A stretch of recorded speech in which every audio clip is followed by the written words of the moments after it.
Not as simple as just calling a cab and getting to the airport and then all of a sudden you go home. The reality is you have an easier time getting into this country illegally than you do just to be rescued as a United States citizen. How the hell does that make any sense?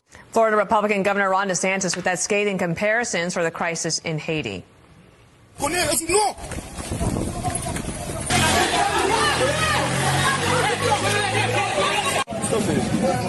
And as violence surges in Haiti, the State Department says it's only managed to rescue about 230 Americans. Government agencies, private companies, and nonprofits, they're all on the ground. They're trying to help. And one of those nonprofits facilitating evacuations is the Jack Brewer Foundation. CEO Jack Brewer joins us now from the airport. He's there in the region, and it's good to have you here. I just want to play one thing from a father who wants to thank you for helping get his 2-year-old son out. Watch. On behalf of our family, we would like to say thank you to Governor DeSantis and the Florida Department of Emergency Management for their dedication and their unwavering support to reunite us with our son after 2.5 weeks of a lot of stress and uncertainty. I would also like to send a special thank you to Jack Brewer and the Jack Brewer Foundation for their efforts because it wasn't an easy task. It's been hard for people to hear that because there was so much wind on the microphone. But tell us a little bit about Philippe Olivier Armand, who is thanking you and your foundation for helping get them out. You know, I'm actually holding back tears because I'm just watching the horrific scene on the ground, flying in and out of Haiti. And Mr. Armand and his family were just one of over 31 American citizens that we've helped evacuate. You know, Dana, I was blessed. I came down here and actually partnered with an organization called TAD Recovery.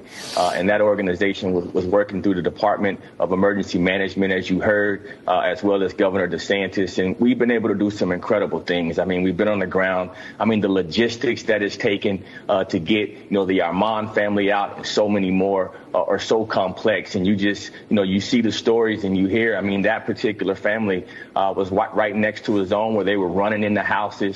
Several people were shot, murdered in cold blood. And just to hear these families going through this type of situation, and these are Americans, right, you know, 90 minutes from our border. But just like Governor DeSantis said, it's so complex to get these folks out of there. I've been working night and day. Literally night and day, coordinating efforts between the State Department, between all the different ministries and the airport coordination. It's been so complex, but I couldn't have done any of this without TAD Recovery Services and you know, who was sent here by Governor DeSantis. Jack, we're looking at video right now that shows that just a lot of desperate people gathering. I guess that they're on a beach, like trying to. What is that scene like?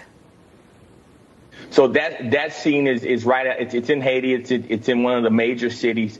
This is how people live every day. And you gotta imagine when all your ports are controlled by gangs. The famine is so extreme. You got 1.4 million people, really more than that right now, that are going through famine. You have another 4 million that can't get regular access to food. These are big numbers, and so it's chaos. I mean, if you can imagine when your baby's going to sleep at night with no food.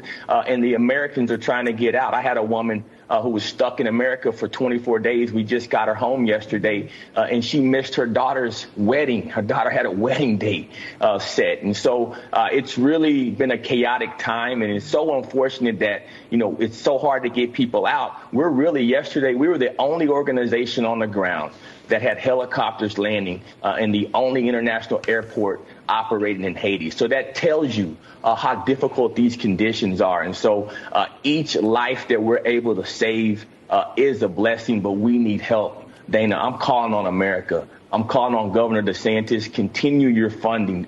The TAD team here, the Jack Brewer Foundation team here, we have everything set up to get these people out.